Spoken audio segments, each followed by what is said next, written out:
Welcome to video 2. In this video, I'm going to cover the contents of chapter 2, focusing on relevant and strategic cost analysis.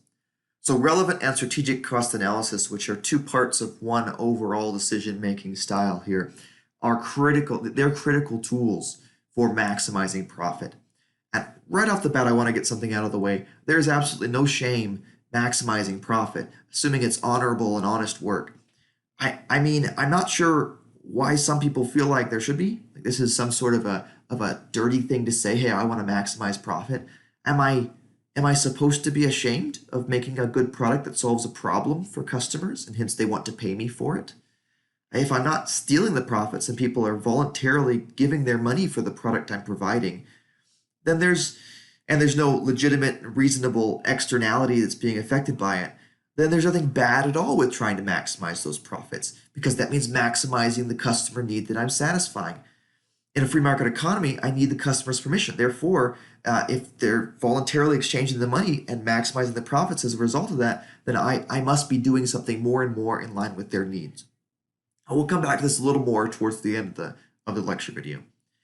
The other thing about maximizing profits is this isn't just some little characteristic of what managers do. It's in the contract. It's what you sign up for when you're a manager. And if you don't do it, frankly, you're being dishonest. You're breaking your contract. You have a semi-fiduciary responsibility as a manager. The owners of the firm have entrusted certain decision rights and resources to you with the expectation that you will use those decision rights and resources to look out for the owner's interests and maximize the return that they receive. If instead of doing this, you look out for your own interests, that is far more dishonest and immoral than simply trying to maximize profits. Think of an Olympic gymnast who decides, I don't want to try my hardest because I feel bad. I feel guilty beating the competition. That's frankly ridiculous.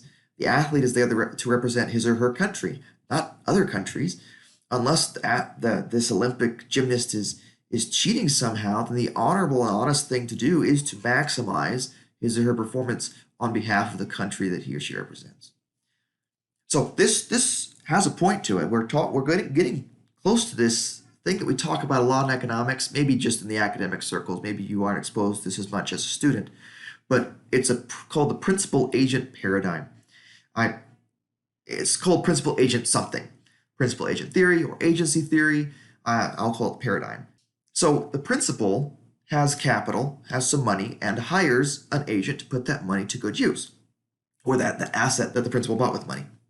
Now, there are lots of reasons for this. One, perhaps the agent has a unique skill set or specialized knowledge that he or she can bring to the table that the principal does not have. Or alternatively, perhaps the principal has different, more productive uses of his or her time and resources than actually managing the day-to-day affairs of this capital. So we tend to have this relationship between principal and agent. It's all over the place, and especially when we're talking about managers and the decisions they make, the manager is the agent. Principal, the owner of the firm, shareholders, partnership, individual owners, whoever it be, the owner of the firm gives this manager decision rights, the right to make certain decisions over how the company is run. Now, jumping right into the textbook here, we come to the idea of what a decision is. So I define it like this. A decision is a choice between two or more alternatives that lead to different revenues and costs. This is a useful definition of a decision because it puts the emphasis on the differences between the alternatives. Also, it makes sure that we know that if we're going to make a decision, we should understand what the alternatives are. A lot of times people make poor decisions because they aren't even identifying what the alternatives are, much less tracing to see where they'll lead in the long term. One other point here related to this, corollary to all that I've said just now about this definition, is that you really should not exert a lot of energy into decisions that make very little difference.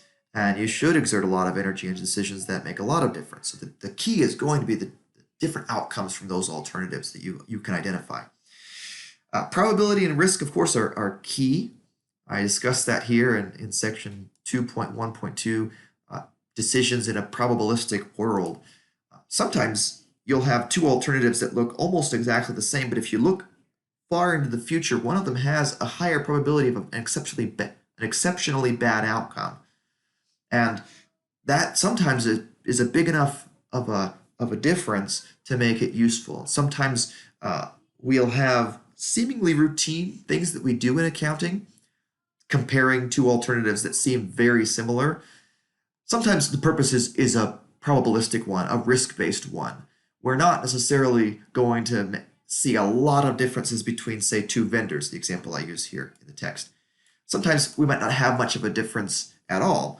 But if we have some reason to believe that there is some chance that one of them might be, I'll call it a lemon vendor, a bad vendor that's just going to really cause us troubles down the road, we want to gather information now, assuming that that is a big enough of a downward risk for us. This is a good time for me to tell a story that I think provides some important historical background for relevant cost analysis. So there's the old rhyme that says in 1492, Columbus sailed the ocean blue. And to it, I will provide, with much less poetically, the addendum that in 1494, Pacioli helped count costs back on shore.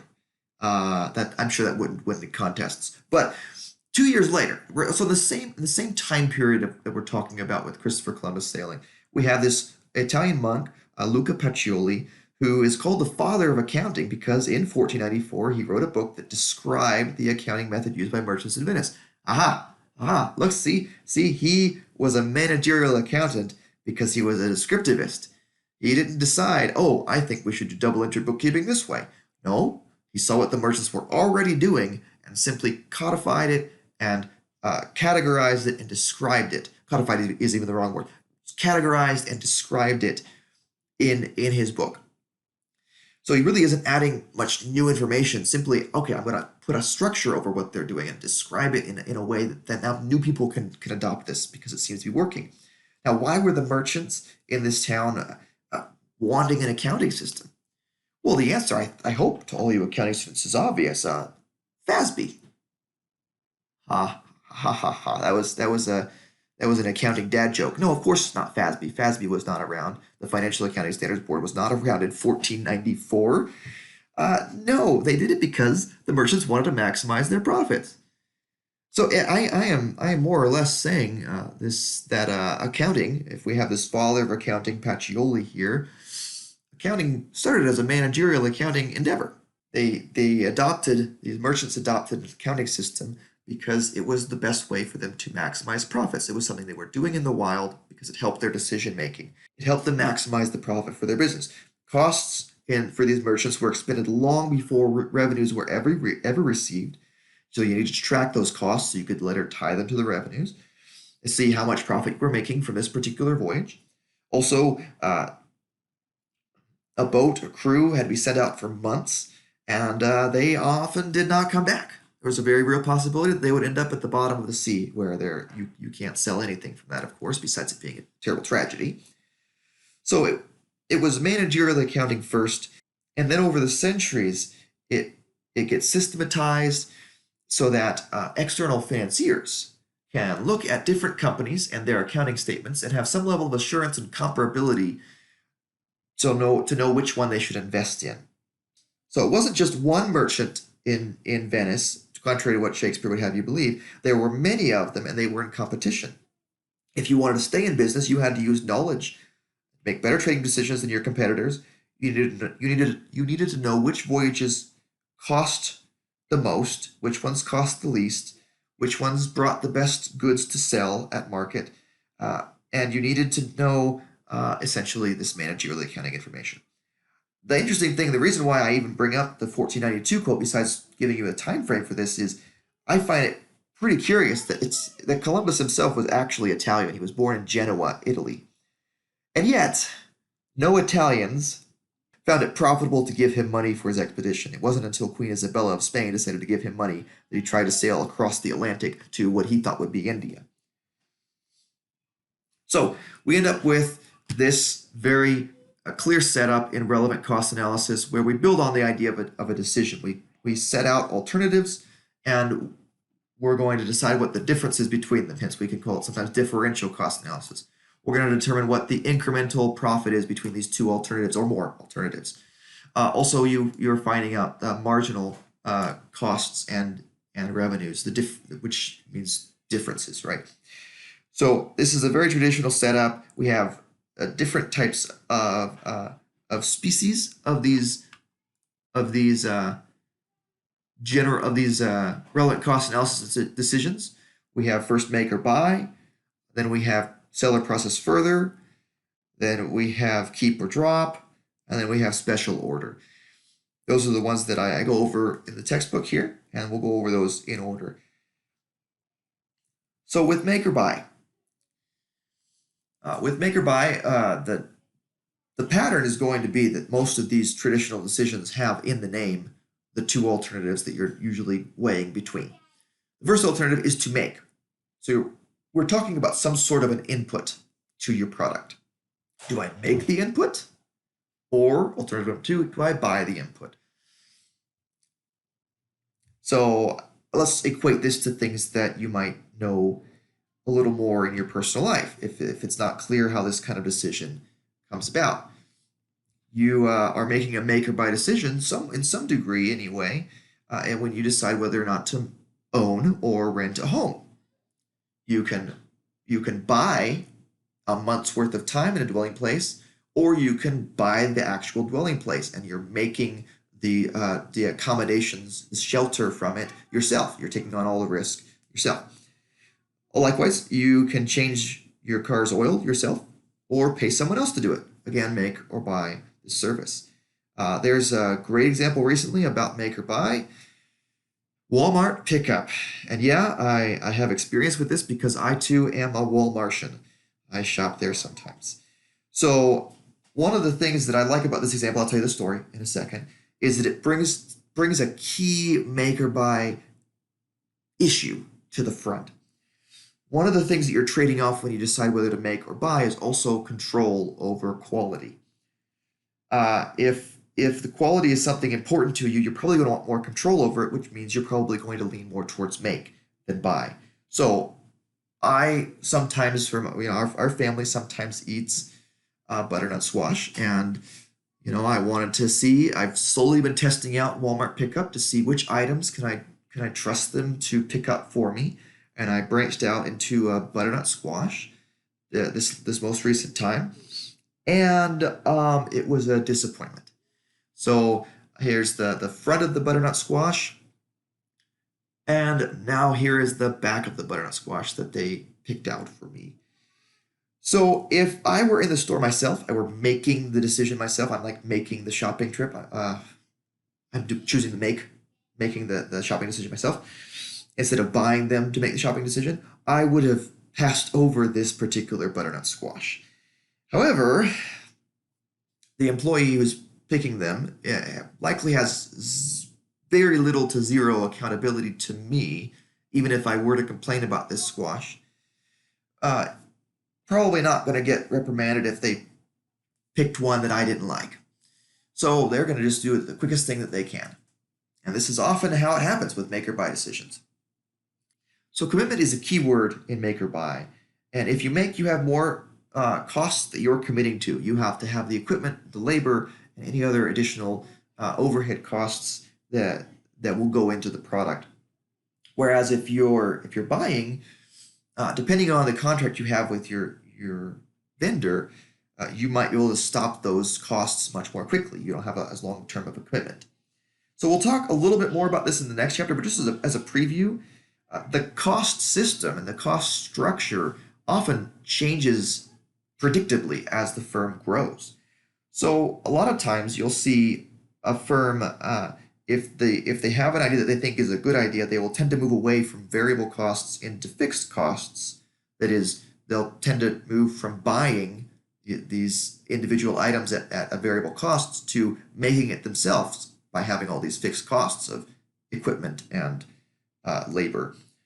And they think that they're going to get some economies of scale as they scale up. They believe in this idea, and so they want to take on the risks of quality control. And this also better allocates the risks across the decision rights. So like I said, with the squash, I actually really don't like a squash that looks yucky like that. And so I'm probably not going to give the decision rights for picking up the squash over to them again. I want the decision right with me because it is a significant risk to me when I get a yucky squash. So as a product and or firm matures and scales up, it often moves from buy to make. Amazon delivery is a great example of that. Back in my day, I'm old enough I can say that. Back in my day, all Amazon products were shipped by third parties, UPS or FedEx or sometimes the U.S. Postal Service.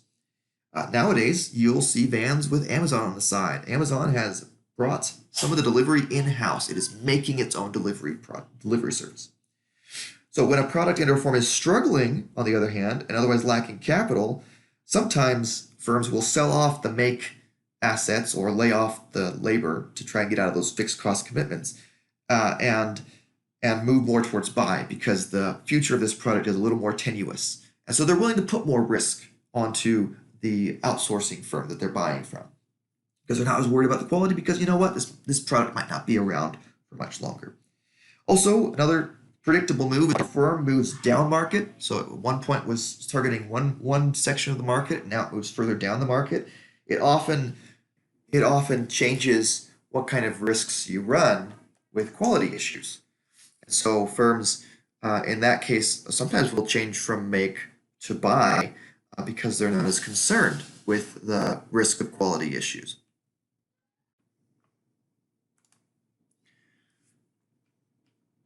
The sell or process further decision might be better described as the sell now or sell later decision, like I say in the book. The idea is you have a product that you can sell as it is, or you could do some additional processing to it, some additional development to it, add a few components to it, or whatever the case may be, and sell it at some more advanced point. In order for this to really be a decision that you have to analyze at all, the more processed version of the good has to be worth considerably more on the market. So to relate this to perhaps decisions that you're making in life or you've made in life, college education in and of itself is a sell or process further decision. You have to weigh on the one hand what it costs to process further against how much better is the process further market? How much more are you earning with this additional educational processing? So right away, like I said, if the process further market offers no additional revenue, you shouldn't really spend much time on the analysis. You should almost always sell as is. There's some sort of a basket weaving studies and barista joke in there somewhere. If the cost of processing further is especially high, then it becomes increasingly less likely that you should process further because that market that for the additionally processed good is going to have to produce significant revenues. Many of these decisions actually are not either or, although I'll set them up that way in most problems. Companies are often balancing and selling some of their product as is and then developing a portion of it later on. They might sell some as is, process some others depending on market demand, differentiated customers, and profit curves. So there's this term called adverse selection in economics, which is the way in which you get people to identify themselves by offering two different price points. You offer a high quality good and you offer a low quality good in the same category, same kind of product, but different quality levels. And what you'll see is the customers will sort themselves. You don't have to. It's illegal in the United States anyway to have people walk in and you say, you based on your characteristics, I think I should offer you a certain price. And the next person that walks in, you say, based on your characteristics, I think I should offer you a different price. Still, you can get two people who have different valuations of products to sort themselves by having two different price points. So sometimes a company will have some that's sold a little more raw, a little less processed, and one that's refined and higher quality, and have both of them up on the same shelf or in the same store or same website, whatever the case may be. Just as a way of getting both customers who really value the finer stuff And those customers who it doesn't matter as much whether I get super high quality, I just know I need a radiator, whatever the product is. Sometimes this kind of problem is especially complex. So the seller process further decision. It's complex because processing further can involve byproducts. So it isn't just a process further and what is the process further market like. Oh, when I process further, I also need to factor in that I'm going to have some byproducts from processing further. So a couple examples right off the bat. When you're an oil refinery, some of the oil that you refine is not good enough to be processed into fuel, and instead that oil gets sent off to be mixed in with asphalt. That's a byproduct of refining the raw good even further. Likewise, copper. One of the means of manufacturing copper from copper ore is to catalyze it in a hydrometallurgical environment. It's not important that you know that term, but the point is you zap it with electricity and it forms a big heavy plate onto a metal layer. Uh, some of that copper, some of those plates, though, are not going to be good enough quality to sell for your typical uses of copper, like copper wiring in housing or other buildings, or copper wiring that would go into electronics, like perhaps the phones you're carrying around right now. That copper instead needs to go off to be brass. That's the best it can do. So you have these byproducts when you process further, and you have to be factoring in A, that you're not going to get every drop of your input through the process further process and get it to the process further market. Some of it is going to not be high enough quality. You're going to have some waste or some byproduct.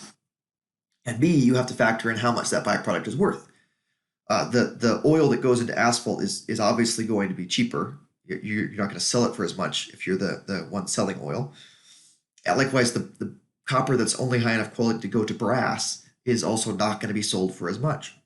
So you need to understand those aspects of these kind of this decision too, so you can properly price in the process further alternative. I'm not too mean to you in my problems. When I set up problems for this, I really don't make it as complex as it can be in real life.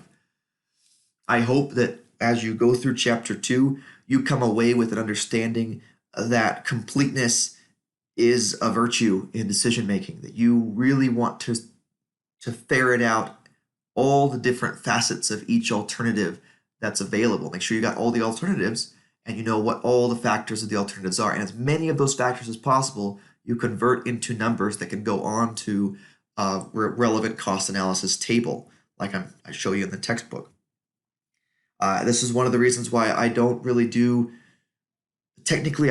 relevant cost analysis. I do total cost analysis. I say that in the textbook. People make that distinction a lot in managerial accounting classes. They say, oh, well, if you're including everything, including things that don't differ across alternatives, then you're really doing a total cost analysis. Relevant cost analysis is only when you eliminate those rows that are constant across tables. And the two will get you the same answer. However, I've found that, at least in my capacity, my finite human processing capabilities, if I don't strive for a total analysis, I'll miss rows, some of which will differ. I'll just assume they don't, or I'll forget to think of them. Totality and completeness is critical so you can understand all the facets of the decision. So back to the seller process further idea here. There are important terms that we need to add here. We have split off point and joint costs. So the split off point is the point at which you could sell the product as is. We have copper ore in my copper example. We have unrefined oil that's come out of the ground. That's the split off point. You incurred costs. You certainly incurred costs to get up to the split off point. Those are the joint costs. You're going to incur those costs whether you sell it right there at split off point or whether you sell it, you process the good further and sell it at the process further point. So, based on that wording, that means those joint costs are not going to differ between alternatives because you're going to incur them either way. You had to mine that copper ore, whether you're going to stop at copper ore and sell it to a smelter, or some hydrometallurgical plant.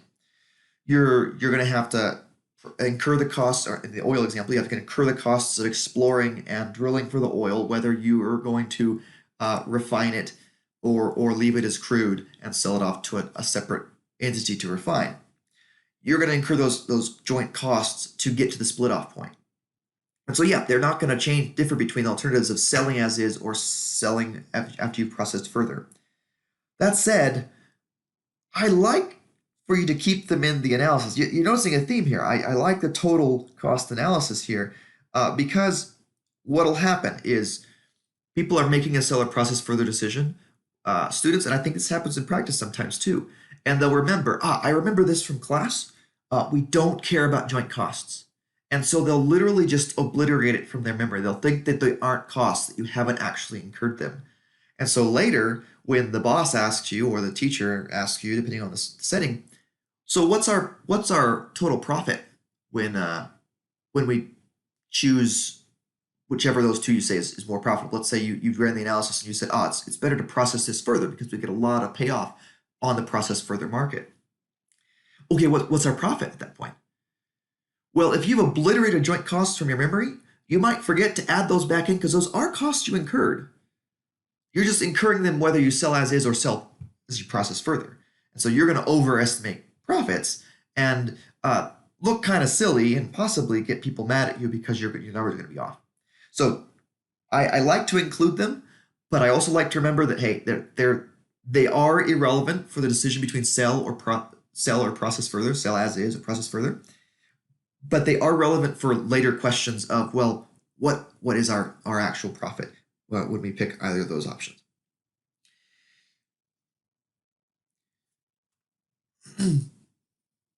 Now we have keep or drop. Keep or drop, or you can phrase this differently. You could phrase it as the add or don't. The idea is you have product lines that your company is doing. Most companies are multi-product firms. And this decision is really only interesting for multi-product firms. I have my best joke for keep or drop right here. Keep or drop decisions in single product firms might as well be called going out of business decisions. Am I going to keep the one product I sell or not? Well, that means I'd be going out of business if I don't. So really, we're talking mostly about multi-product firms where they have a family of product lines, and these product lines usually. Family is a good word for it. These product lines usually have some overlap, some relationship together. People come in to the store or to the website for one, and they will say, well, there's this other thing that I need too. And either the recommendation system that you've built will push them towards that cross-selling product line, or they'll find it on their own. So here is the problem with keep or drop decisions, or rather, here is the big complication for keep or drop decisions. They're in multi-product firms. These multi-product firms usually have a family of product lines, and you're deciding whether to keep or drop one product line. That doesn't happen in a vacuum. There's going to be some interdependency between the product lines, assuming they're in a family, which most times they are, excepting perhaps some of the giant Japanese and Korean conglomerates. Hyundai makes cars. It also makes cargo ships, and I think it also makes refrigerators. So, okay, there are some companies that have big, very large, extended families of product lines, and maybe dropping refrigerators of a certain kind doesn't really affect car sales. I don't know if when you last bought a Hyundai, you thought, I'm only going to get this if they still make refrigerators in that company. So perhaps there are some multi-product firms that don't have this problem, but most firms that are thinking about keep or drop, there's some collateral damage that can happen. So you drop one product line, and because of the interdependency, you can see some revenue drop in related product lines. So the keep or drop decision is not just about dropping that product line, it's about dropping that product line, and you have to factor in on the drop column of the relevant cost analysis, you have to factor in lost revenue from sister or brother product lines. The other problem with interdependency is that not just dropped revenues, you also have some costs that can't be avoided. right here. You have some costs that you probably have shared between these closely related product lines. And as a result of that, if you drop one of those product lines, you probably can't drop all of those costs. Some of them have to stay there because your other product lines that are related to the dropped line, they still require those costs. And I have some examples here, but I hope that's pretty intuitive. The idea that if you have closely related products and they're using some sort of a shared resource, you can't just say, well, I'm dropping one of the products, and so therefore I'm going to get rid of the entirety of this shared resource. Sometimes you have equipment that serves two or more product lines. You have employees whose expertise is needed in two or more product lines, and facilities that manufacture two or more product lines. And those costs can be very sticky. That's the term we use actually in the academic world. We call them sticky costs because you don't exactly sell off an eighth of your factory very easily. You don't get good return on that at the very least. You might be able to rent out an eighth of it from the dropped product line, for example. Let's say you dropped a product line and now you have all these factory costs and you have extra factory capacity. You can rent that out or something. You're often not going to get a full return on that rental price. Likewise, the employee, it's often difficult to say, well, okay, you're doing less because we dropped one of the product lines you're working on. We're gonna reduce your hours. We're gonna do other things. Actually, that creates some morale problems. That creates some personnel problems when you do that. So there's some difficulty in those employee costs. They're kind of sticky too. And equipment, if you can't find a good market to rent out that equipment now that it's not producing that dropped product line, you're not going to recoup those costs either. So there are some costs that you can't avoid even if you drop the product line. So it all boils down to this keyword of interdependency and how closely which means how closely related the family of products is. I'll repeat what I say here, which is that the general rule of thumb is that keep or drop decisions initially will look more favorable for dropping the product line than they'll look once you factor in all the complicating factors. The big complications, like I said, are dropping in revenue of sister lines and costs that can't be avoided from the dropped line. Both of those go against the idea of dropping. They both push in favor of keeping the product line. So now we also have one last special order decision, and we're not going to talk too much about this because we talk about it in depth in chapter 3. So these orders are special, and it's all a question of just how special you are as a customer to the company. And by special, I usually mean volume. So if you're making a big order, that makes it non-routine, and you tend to get special consideration and might even get a price concession. Now, within the decision-making paradigm we have here, where we're splitting out multiple alternatives, we really can only consider special order decisions in the context of a set price. The customer says, you know what? I am special because I'm ordering so much from you. I want a price concession, and here is the price concession that I want. And so then you can build a relevant cost analysis table where you have in one column alternative A, which is reject the special order, and alternative B, which is accept the special order. And you can say, okay, well, under alternative A, we don't do the special order, and we don't feel that, we don't get the extra revenue from that. We also don't incur any variable costs that are associated with it. In B, we get some extra revenue, but it's at a lower rate.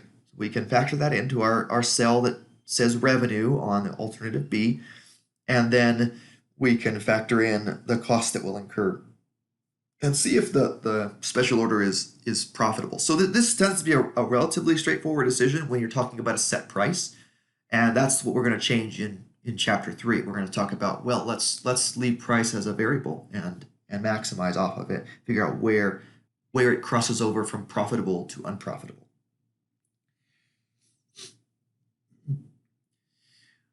Now for the second half. The title of the chapter is Relevant and Strategic Cost Analysis. So those are two separate but connected decision-making platforms, if you will.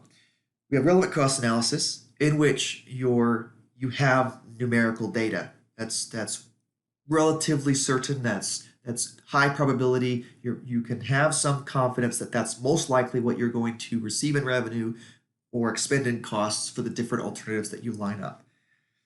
Now, strategic cost analysis, a strategy implies something larger, and specifically, it implies something longer term. If you don't have an aim, you don't have a vision, you can't form a strategy. You can only do short-term tactics. That's how this linguistic differentiation is set up. So, strategic cost analysis is about long-term profit.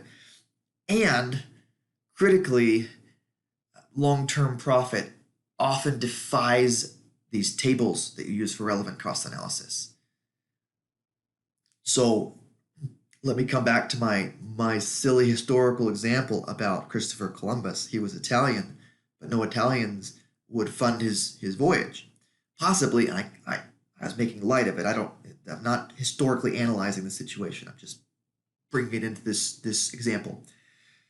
Possibly because they had good accounting systems and they said, aha, well, we ran the numbers, and you taking up several boats of ours and driving them off into the Atlantic Ocean to sink and drown is not profitable. They were doing relevant cost analysis. They took the numbers that they could see and said, oh, well, it doesn't match up. Alternative A of not giving you boats is better than alternative B of giving you boats so you can die in the sea. Now, what Queen Isabella, if I'm using this analogy, what Queen Isabella of Spain did is she performed more of a strategic cost analysis in which she said, there are some significant costs in the short term that could be had here. And Christopher Columbus is putting his and his crew's life and limb at jeopardy here. But on a long-term level, if what they expected, which was they would find an alternative sea route to India, if they found that, then this would be a long-term profitable endeavor. And could you really put a price tag on that? It gets much more fuzzy when you start talking about, well, what would be the strategic and long-term profitability of a sea route to India over what's your time frame? Decades, centuries? How long are we talking about? And who's making the profits? What kind of traders are going there? What kind of goods could be traded? So it starts to get fuzzy as you get more and more variables because you're going further and further into the unknown future. So she was doing, in this analogy, more of a strategic cost analysis, saying, aha, there's a long-term benefit here. There's a bit of a gut feel to it. In some ways, there's some judgment calls that have to be made with strategic cost analysis. We'll systematize it here in this section of the textbook, but there is some degree to which this is hashed out with words more than numbers. All right, so first of all, we're going to talk about customer value and strategy. In general, there are two pervasive strategies everywhere. Either you're focusing on product differentiation or cost leadership. And everyone is focusing. They make that a third strategy, but it's always a complement to one of the first two. Product differentiation, you can't differentiate the product and serve everybody. I mean, just start talking to people about Apple phones. They're a differentiated product, hence the high price tag. But even people who are techie and like high quality phones, not all of them are sold on Apple phones. Some of them don't like them. Some of them prefer other types of high quality phones. So you're gonna have to focus your customer base somehow, and in cost leadership as well. You are gonna have to trade off some types of quality oftentimes, and what kind of quality you trade off is going to be differentiated. Is going to differentiate your customer base. Some people are going to be okay with you trading off a certain type of quality. Other people are not liking that. They value different aspects of quality differently. I'm not being very specific here. But there's likely a difference between the customer base that goes to thrift stores and the customer base that goes to Walmart, even though both of them are looking for cost leadership in the end, looking for low-cost solutions to their problems. They have quality parameters that they're operating under. So you're always focusing on a certain customer base. And you're either trying to make your costs go up slower than customer value goes up. So you're either moving your product in the long term from this blue line of customer value, they get this much out of it, to, oh, they get this much because we differentiated the product such that they're getting high quality for the things that really matter to them. And we raised our costs at a lower slope then we raise their value from it, their benefit from it. Or you're doing cost leadership, which says, we drug down that price, which is what this customer base is really valuing, and we did it at a steeper slope than we did the downsides of quality trade-offs. The decrease in customer benefit did not go down as far as the decrease in customer cost. And so we have a smaller blue line here and a longer blue line here. Both blue lines represent customer value. Where we are right now, cost leadership says we should drive this way. And because our customer base that we're focusing on has high need and desire for goods in this space right here. And so with our customer base, we've driven across, our benefit has gone down with the quality trade-offs that we make. But their appreciation of our lower costs wins out, and they get more of what they want and need here. Now, that's going to affect your long-term strategies. That's going to affect what kind of decision is right, with a make or buy, with a seller process further, with a keep or drop, and even with a special order decision. If your relevant cost analysis suggests an option that runs counter to your strategy, then you really need to consider whether that's the right choice. Because you developed this strategy based on whatever expertise or judgment that you had, probably did a lot of analysis, probably did put some numbers in there. You got the marketing folks in there, you did focus groups and surveys, whatever you did, or you're familiar with the market based on your work at other companies or elsewhere. And you just know, and you just know that there's a pocket of customer value. The customer really wants this, and they want a cost leadership presence in this space, or alternatively, they want a product differentiation presence in this space.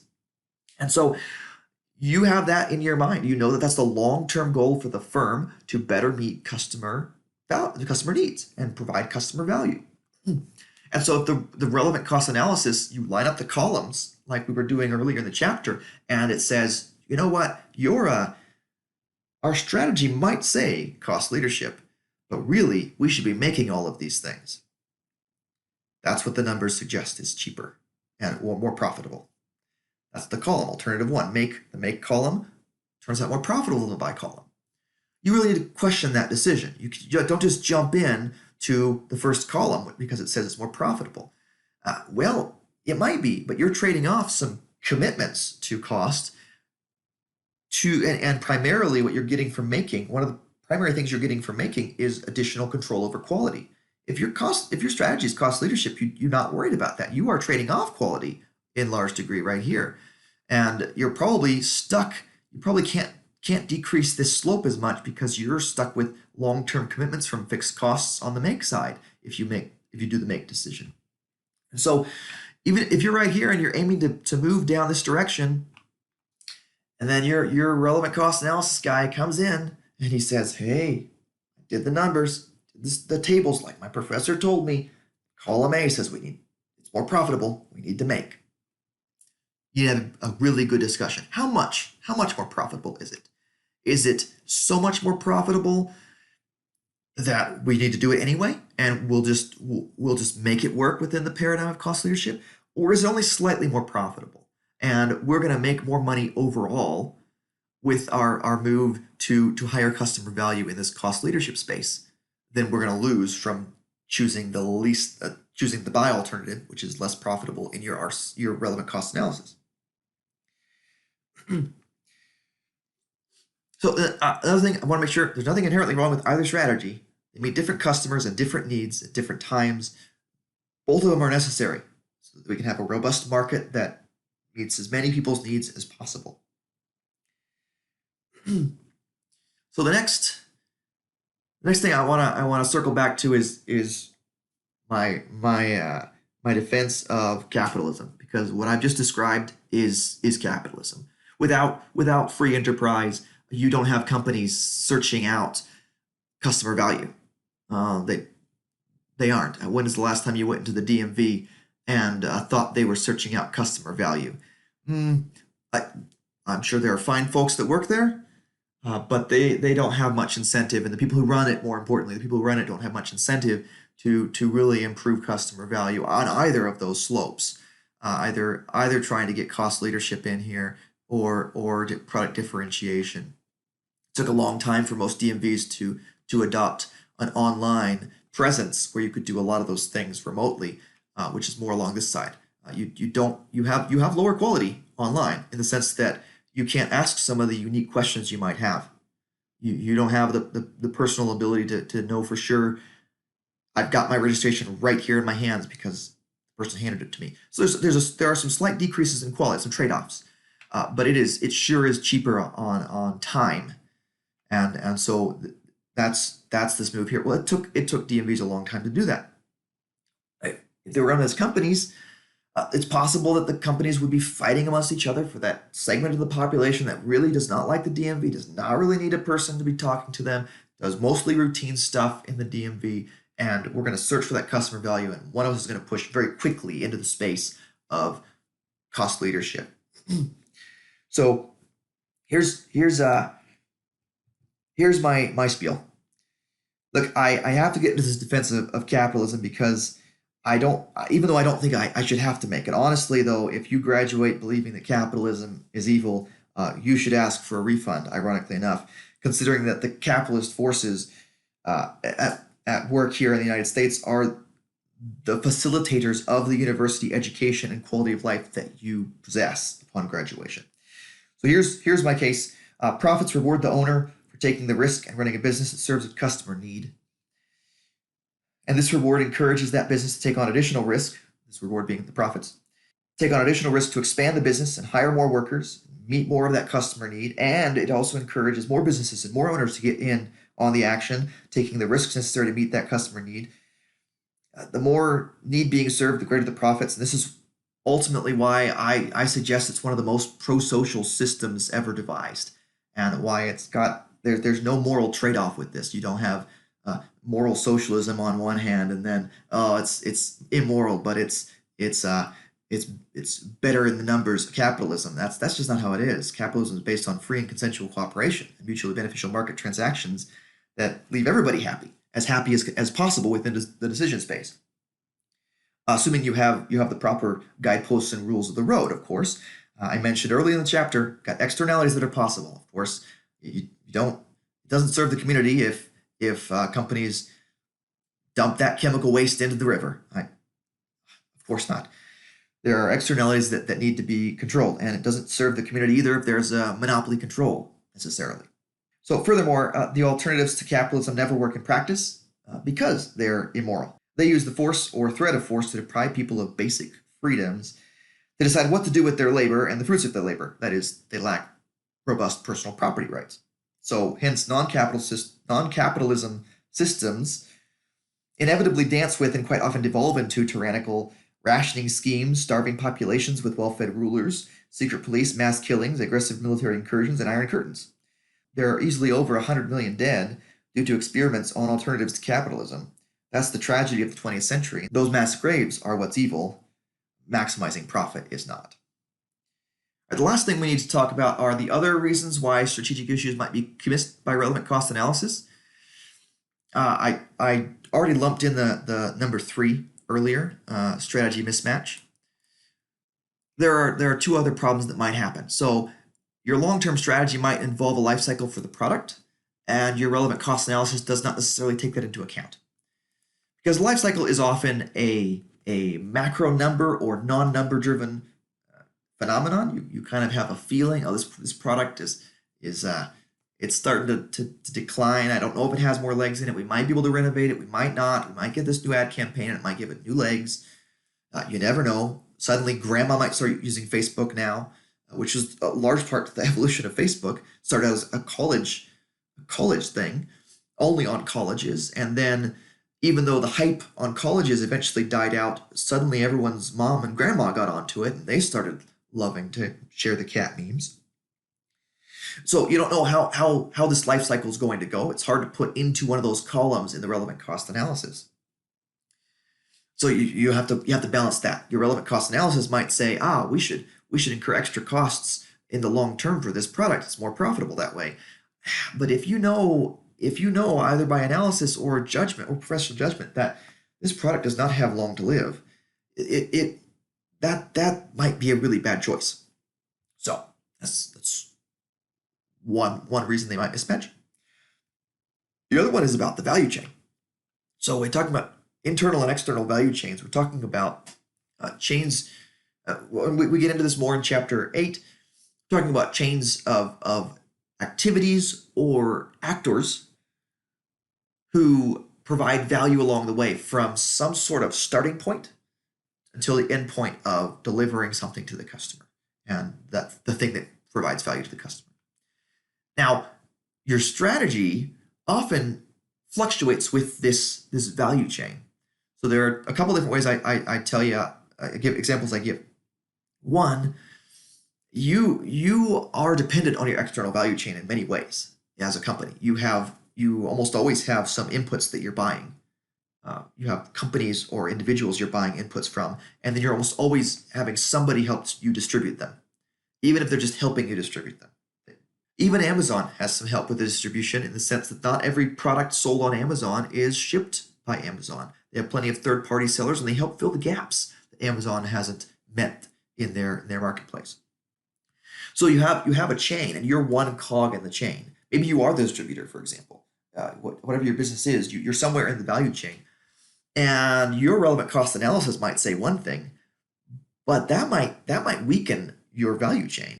So the example I give here in the book is, let's say this seller process further decision from relevant cost analysis says, hey, selling is more profitable than processing further. Sell the input as is. Well, that's great, but what if by selling it as is, you're moving into a space occupied by one of your suppliers? The supplier supplies important inputs for you and also makes a lot of its money selling the very input you're thinking of selling as is in the seller process further decision. If you follow the relevant cost analysis in this example, you might be weakening that link in the supply chain, which could damage your ability to get adequate supplies from that supplier in the future, either because they don't trust you anymore, they see you more as a competitor than a cooperator, or because you might put them out of business or get them financially weaker because you're threatening a major revenue stream for them, which in turn could hurt your firm as well. The second example related to the value chain that I have in here is that you might move around in the value chain. Lots of companies do this. They think of themselves initially as one part of the value chain, and they realize, we fit better somewhere else in the value chain.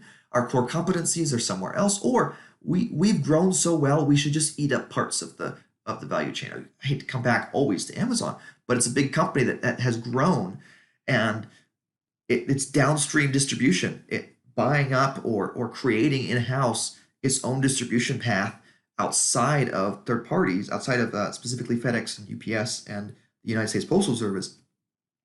That's them gobbling up the value chain. Likewise, Walmart, also a big company, so it's easy to get examples about expanding across the value chain from them. They have very strict control over their suppliers, oftentimes putting them in or out of business based on their decisions.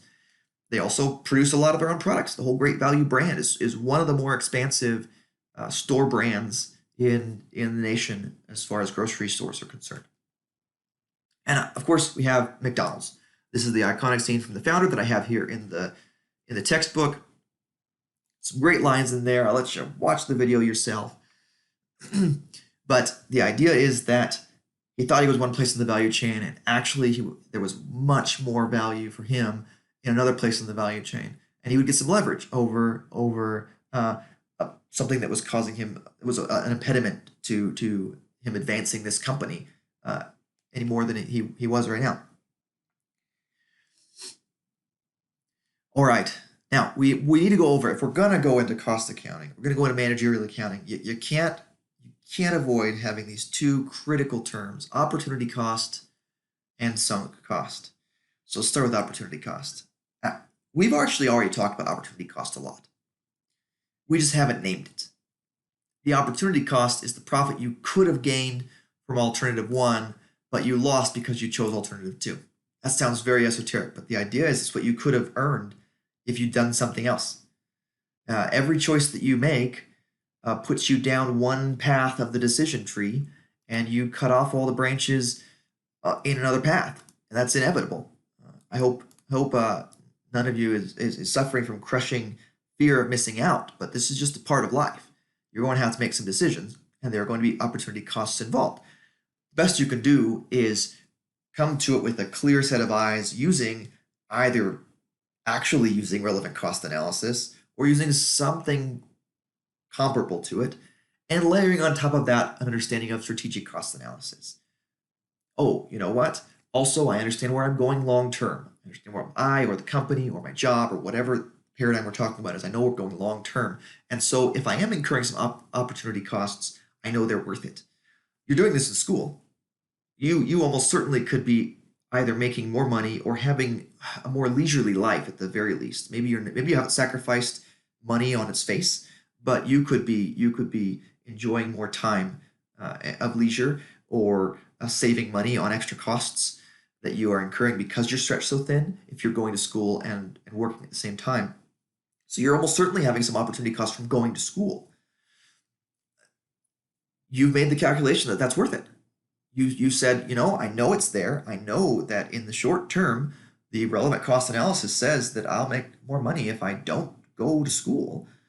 But your belief is that in the strategic sense, you're trying to differentiate your product. You're trying to process it further, get into the process further market, and that somehow that's where you think the most value is in the future. And since you're most likely an accounting student, you're most likely correct. There's a lot of good bets that accounting students have made over the years pursuing this field. It's not always the case, though. There are plenty of people where it's not a fit for, or plenty of people, or at least some people, I'll say, who are like Mark Zuckerberg or something like that. He dropped out of Harvard. He made a much better decision by dropping out of Harvard from a profitability perspective than staying and getting the degree. He saw somewhere else in the value chain that he could be, if we want to bring it all full circle here. So opportunity cost is exactly what we've been doing. It's comparing either your columns in relevant cost analysis, or it's comparing alternatives in a less formal, less numerical way, oftentimes, for strategic cost analysis. And sunk costs. Sunk cost is a cost that has been irreversibly incurred, and technically, it doesn't have to be in the past. If it's a cost that is impossible to avoid, or reasonably impossible to avoid, you can reasonably call it a sunk cost, even if it's in the future. But most of the times we're talking about past costs. We really are, because that's the easiest way to make it a cost you can't avoid, because no one yet has invented a time machine, and they won't. That's impossible. Sorry, Iron Man. It's impossible. So we have sunk costs, and they're almost always what we're talking about is past costs. Now, as far as relevant cost analysis goes, like joint costs, when the seller processes further decision, they're always going to be irrelevant, because you can't reverse them, you can't change them. They're in the past. You could quote Rafiki from The Lion King. It's in the past. It doesn't matter. You can't change it. Technically, that's true. A sunk cost will never change your relevant cost analysis from one column to the other. It will never change a make decision to a buy decision. It will never change a process further decision to a sell decision. It will never change a keep to a drop, or vice versa on any of those. However, this is actually an area that I've done some academic research in, and when you run the numbers on it, people have this tendency to believe the grass is greener on the other side. And sunk costs can sometimes help them not do that. So, for example, assume a firm spends $10 million on a piece of equipment. Well, now, for some reason, the firm is unsatisfied with that piece of equipment and considers reselling it. The grass is greener on the other side. Oh, you know what? There's something newer and spiffier. So that $10 million is almost certainly a sunk cost, and it's not going to show up on the relevant cost analysis. But it's kind of good in some ways that the company is going to feel some regret. They're still going to say to themselves, "Oh, are we really going to throw away this $10 million?" Even though every management accounting professor they've ever had has said, ignore sunk costs, because it doesn't go into the relevant cost analysis table. Even so, it helps them say, you know what? Wait a second. Why are we trying to abandon this $10 million piece of equipment? Were we wrong in the first place? Was it never as profitable as we thought? Have we gotten new information? That whole market has dried up and now this piece of equipment is obsolete forever? Or are we just being fickle? And so this is one of the things that I hope you can take a lot of maturity in addressing. Yes, I will say as much as the next management accounting professor that sunk costs can never change the relevant cost analysis. However, they can help you remember why you did something. Oh, I remember now. We bought that piece of equipment because we made a bet that there's going to be this big market down the road for this thing, and we haven't quite gotten there yet. My invitation to you is that you take sunk costs as a chance to be as sober-minded as possible about the decision you're trying to make. If you have a significant sunk cost, you have this big piece of equipment, you have this employee you signed a long-term contract with, and with a severance package. You have all these different costs that are inescapable now. You did those for a reason, and you have to ask yourself, did that reason change? And if it hasn't changed, then you have to ask yourself a follow-up question. Am I just trying to go to greener grass on the other side, and I'm being fickle now? Which you might well be. Human managers are imperfect. Human decision makers are imperfect. So it's a much more complex take on to sunk costs than I think you're going to get most places. I hope it leads to more complex and sober-minded decision making on your part. And that's the wrap up for Chapter 2, Relevant and Strategic Cost Analysis. I put that at the beginning of the textbook for a reason. A lot of textbooks stuff it way back in Chapter 18, 19, 20, 37, however many chapters they have. I put it right in front because it gets to the core of what we're talking about, decisions. All right, I'll close there. Thank you very much. Bye.